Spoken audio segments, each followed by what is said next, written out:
Can We Go Home Now? Written by Kate Wilson, illustrated by Christine Caffarella-Pierce. This is my family story during the aftermath of Black Saturday. It took us a little over a year to rebuild and get back home. That year felt like an eternity to us. My heart goes out to all those struggling after the fires or any other disaster. All I can say is yes, it does get better.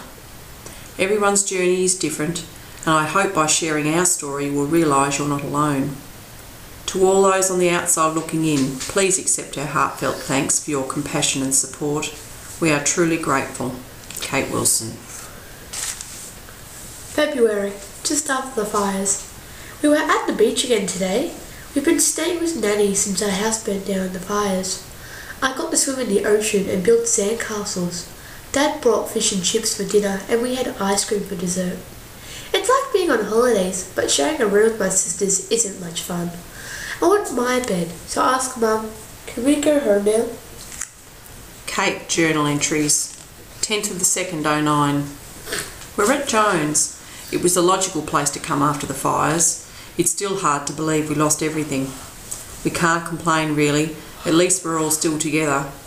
So many have died and we could easily have been one more statistic.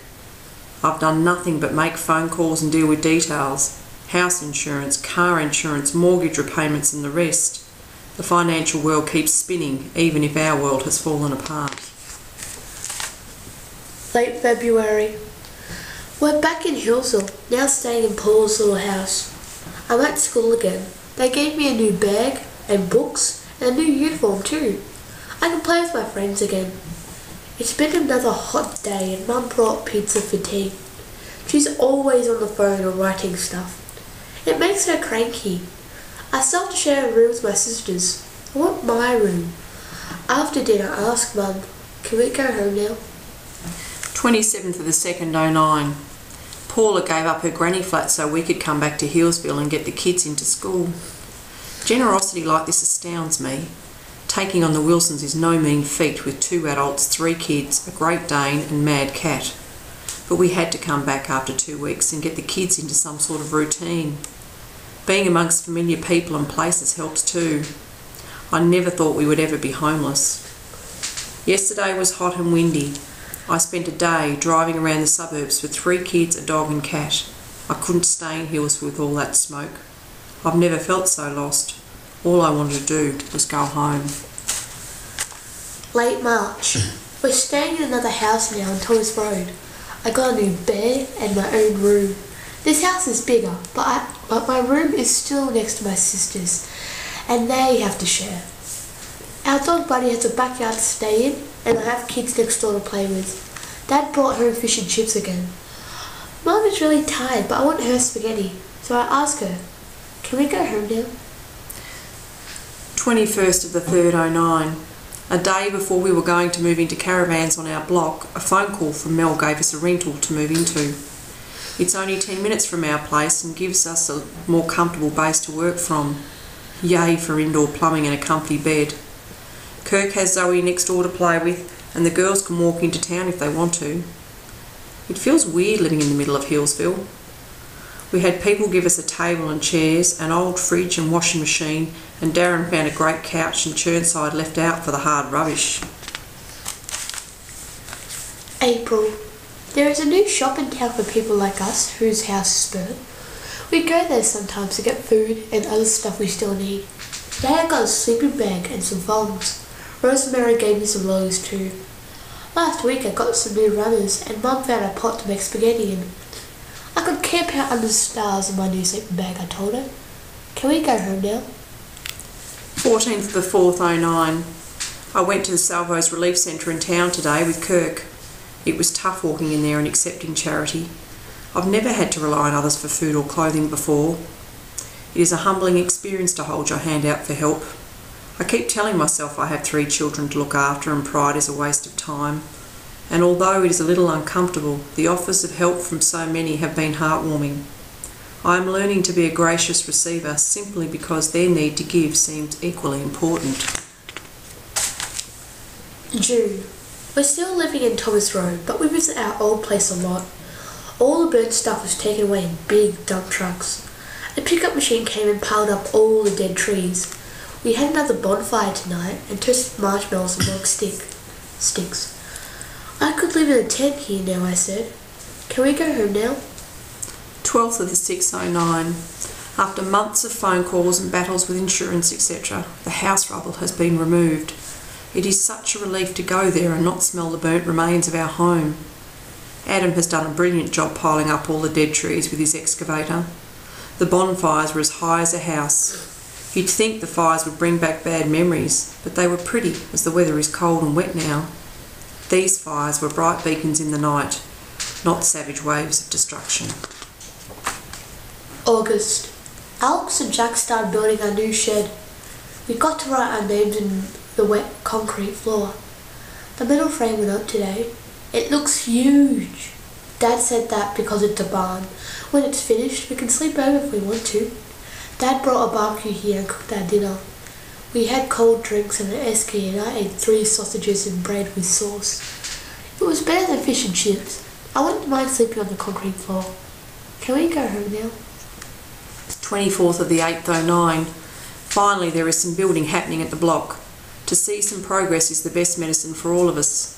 I would really like to be home for Christmas. It probably won't happen, but I can hope. There are so many decisions to make when you build from scratch, so many things I never thought about before, and in the background, always the worry. Will it happen again? We've only just started and already I'm exhausted.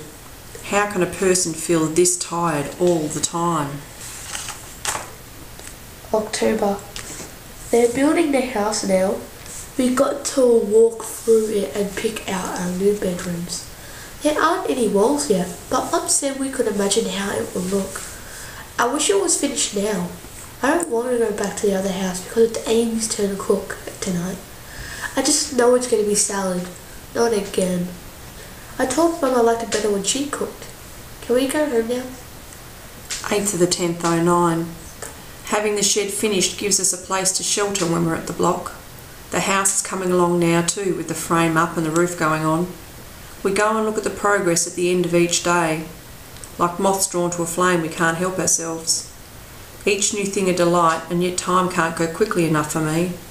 There are always more decisions to make on colours of paint and which tile to choose. I can't believe I'd say this, but I'm so sick of shopping and buying things I could cry. November. Today me and Mum went to a huge building. It took ages to get there. There were rows and rows of boxes with all sorts of stuff in them, like soap, shampoo, old books, shoes and clothes. They even had some toys.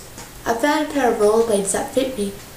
I got to roll up and down the aisles talking to the other kids there. Mum said we could only take what we need, but I could keep the rollerblades. I wish I could rollerblade around our new veranda. Can we go home now? November 09.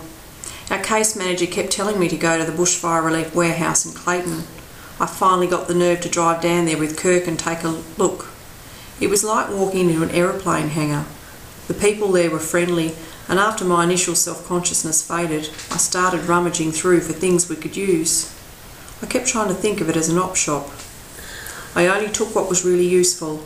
I have an aversion to clutter since the fires. I don't want anything we don't need. December. Mum didn't get out of bed yesterday or today. Dad said she's just tired and a bit down. I gave her a big hug, but she still didn't get up. Dad said she'd probably feel better tomorrow. I hope so. The girls keep getting cranky with me and now Mum is really sad. I think we all need to go home. I asked Dad, can we go home now? December 09. There have been more hold-ups with the house. Alex is doing his best but is struggling to get the other tradies we need to finish it. I'm so sick of waiting. I know we're all lucky to be alive and all the rest of it, but I just want to go home. I'm sick of painting a smile on my face and telling everyone we're okay. I feel crappy, but they don't want to hear that. I don't think I can face another person asking, how's it all going? Are you home yet? Making conversation just seems too hard. January 2010. Mum still won't get out of bed.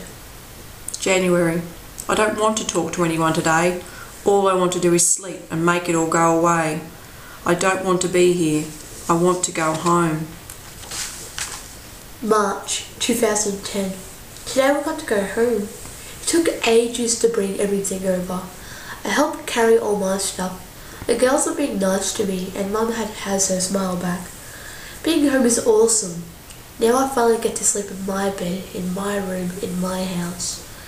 I helped Mum make spaghetti for dinner, and after I asked her, "Can we stay home now?" she grinned at me and said, "Of course we can." 5th of the 3rd, 2010. It's Friday and we are finally moving into our new house. There is so much still to pack and clean up. The Christic boys are helping Darren with the big furniture while Joan and I and the kids will tackle the rest. I can't believe how much stuff we have accumulated in just 12 months. We finally stopped after 3 o'clock this morning. I literally collapsed into bed. There are no curtains yet, but I don't care. A couple of hours later, Darren nudged me awake and said, "Look," as he pointed out the window. Then, as the sun rose for the first time while I lay in my bed in our new house, I finally knew that we were home. Going home finished this story, and initially it seemed to fix everything, but I would like people to be aware that depression and anxiety can be sneaky little things. In my case, I suffered the most after we got home. I felt hopeless, and at times just the thought of leaving the house caused panic attacks.